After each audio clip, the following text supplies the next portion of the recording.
legenda asal-usul tari Guel. Tersebutlah dua bersaudara putra Sultan Johor, Malaysia. Mereka adalah Muria dan Sengede.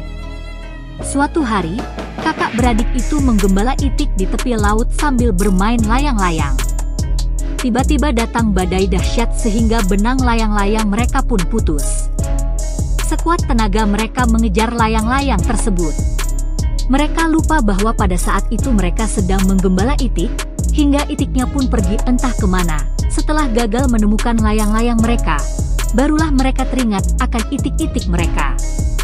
Tetapi malang, itik-itik itu tak lagi nampak. Mereka pun pulang dengan ketakutan akan mendapat marah dari orang tua mereka. Benar juga apa yang mereka pikirkan. Setiba di rumah, mereka dimarahi ayah mereka. Mereka juga disuruh mencari itik-itik itu, dan tak diizinkan kembali sebelum itik-itik yang hilang itu ditemukan kembali. Berhari-hari bahkan berbulan-bulan mereka berjalan mencari itik mereka, tapi tak membawa hasil hingga akhirnya mereka tiba di kampung Serule. Dengan tubuh yang lunglai mereka menuju ke sebuah maunasah langgar dan tertidur lelap. Pagi harinya mereka ditemukan oleh orang kampung dan dibawa menghadap ke istana Raja Serule. Di luar dugaan, mereka malah diangkat anak oleh Baginda Raja. Beberapa waktu berlalu, rakyat Serule hidup makmur, aman, dan sentosa. Hal ini dikarenakan oleh kesaktian kedua anak tersebut. Kemakmuran rakyat Serule itu membuat Raja Linge iri dan gusar, sehingga mengancam akan membunuh kedua anak tersebut. Malang bagi Muria, ia berhasil dibunuh dan dimakamkan di tepi sungai Samarkilang, Aceh Tenggara. Pada suatu saat, raja-raja kecil berkumpul di istana Sultan Aceh di Kutaraja. Raja-raja kecil itu mempersembahkan cap usur, semacam upeti kepada Sultan Aceh. Saat itu, Cik Serule datang bersama Sangede. Saat itu, Raja Linge juga hadir. Saat Raja Serule masuk ke istana, Sangede menunggu di halaman istana. Sambil menunggu ayah angkatnya, Sangede menggambar seekor gajah yang berwarna putih. Rupanya lukisan Sangede ini menarik perhatian putri Sultan yang kemudian meminta Sultan mencarikan seekor gajah putih seperti yang digambar oleh Sangede. Sangede kemudian menceritakan bahwa gajah putih itu berada di daerah Gayo, padahal dia sebenarnya belum pernah melihatnya. Maka, saat itu juga Sultan memerintahkan Raja Serule dan Raja Linge untuk menangkap gajah putih tersebut guna dipersembahkan kepada Sultan.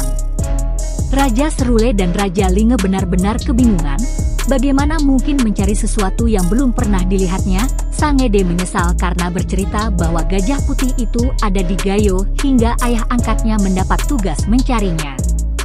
Dalam kebingungan itu, suatu malam Sangede bermimpi bertemu dengan Muria yang memberitahu bahwa gajah putih itu berada di Samarkilang, dan sebenarnya gajah putih itu adalah dirinya yang menjelma saat dibunuh oleh Raja Linge. Pagi harinya, Sangede dan Raja Serule yang bergelar Muyang Kaya pergi ke Samarkilang seperti perintah dalam mimpi Sangede.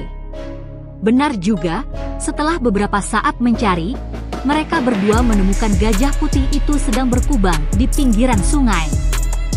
Sangede dan Raja Serule Muyang Kaya kemudian dengan hati-hati mengenakan tali di tubuh gajah yang nampak penurut itu.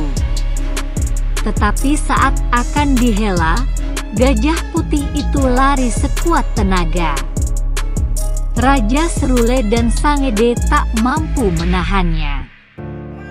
Mereka hanya bisa mengejarnya hingga suatu saat gajah itu berhenti di dekat kuburan Muria di Samarkilang. Anehnya, gajah putih itu berhenti seperti sebongkah batu. Tak bergerak sedikit pun meski Sangede dan Raja Serule mencoba menghelanya. Berbagai cara dicoba oleh Sangede agar gajah putih itu mau beranjak dan menuruti perintahnya untuk diajak pergi ke istana Kutaraja. Tetapi, semuanya sia-sia. Sangede kehabisan akal. Akhirnya, dia bernyanyi-nyanyi untuk menarik perhatian gajah putih. Sambil bernyanyi, Sangede meliuk-liukkan tubuhnya.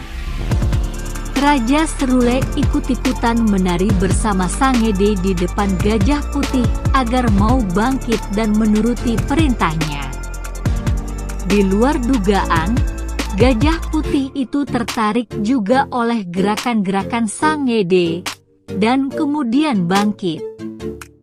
Sangede terus menari sambil berjalan agar gajah itu mengikuti langkahnya. Akhirnya, gajah itu pun mengikuti Sangede yang terus menari hingga ke istana. Tarian itu disebutnya tarian Guel. Hingga sekarang, Sangede menyadari bahwa sesuatu ajakan kepada seseorang atau kepada binatang tidaklah harus dengan cara yang kasar. Dengan sebuah tarian pun akhirnya Gajah Putih itu menuruti ajakannya. Penulis Suprihatin.